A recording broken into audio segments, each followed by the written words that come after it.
பசங்களுக்கு எப்பயுமே வந்து நம்ம ரைஸ் தான் குடுக்குறோம். இல்ல அதிகபட்சம் போனா சப்பாத்தி தான் குடுக்குறோம். இன்னைக்கு தான் டிஃபரெண்ட்டா குடுக்கலாம்னு வச்சப்போ, நூடுல்ஸ் பாக்கெட் இருந்தது. சரி இது ரொம்ப நாளா இருக்கு. இது கதைய இன்னைக்கு முடிச்சு விட்டுறணும் அப்படின்ற முடிவுக்கு வந்துட்டேன்.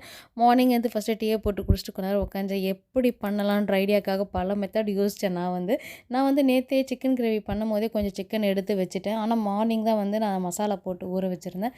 சிம்பிளா ஒண்ணுமே இல்ல. சீரகத்தூளு, கரம் மசாலா, வெறும் மிளகாத்தூள், சிக்கன் மசாலா, உப்பு, தயிர். இத போட்டு எனக்கு தெரிஞ்சு ஒரு 3/4 மணி நேரம் ஊற வச்சுட்டேன்.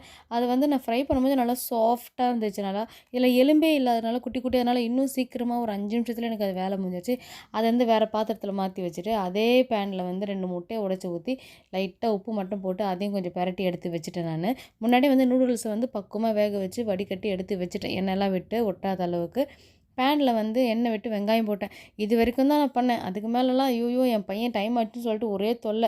அத ஆஃபே பண்ணிட்டேன் நான். ஆஃப் பண்ணிட்டு அவனுக்கு ஒரு தோசை ஊத்தி குடுத்தோன தான் இங்கேருந்து போனானே அவன். நேத்து வச்ச மட்டன் குழம்பே சூடு பண்ணி வச்சிருந்தேன் நானு. அதே அவன் தோசை கூட வச்சு சாப்பிட்டான். மார்னிங் டீயும் குடிச்சுட்டான். அதனால அதுவே அவனுக்கு வந்து ஃபுல்ஃபில்லா இருக்கும். பாப்பா வந்து மார்னிங் டீ குடிச்சுட்டா. இதுக்கப்புறம் வந்து நூடுல்ஸோ ஏதோ குடுத்தேன்னா சாப்பிட்டுட்டு அவளும் கிளம்பிடுவா அவளுமே. அப்புறம் மறுபடியும் வந்து அந்த வெங்காயத்த வந்து ஸ்டவ் பத்த வச்சு சூடு பண்ணேன். நல்லா சூடானதுக்கப்புறம் அதுக்கு வந்து இருக்கிற சாஸ் எல்லாத்தையும் போட்டேன். Soya sauce, tomato sauce, chilli sauce இருக்கிறது எல்லாத்தையும் போட்டுட்டேன்னா, போட்டுட்டு நான் உப்பு போடல. ஏன்னா, அது அதில தனித்தனியா உப்பு போட்டதுனால, வெங்காயத்தில நான் உப்பு தனியா போட்டுக்கல. இதுவே கரெக்ட்டா இருக்கும்னு விட்டுட்டேன் நான் வந்து.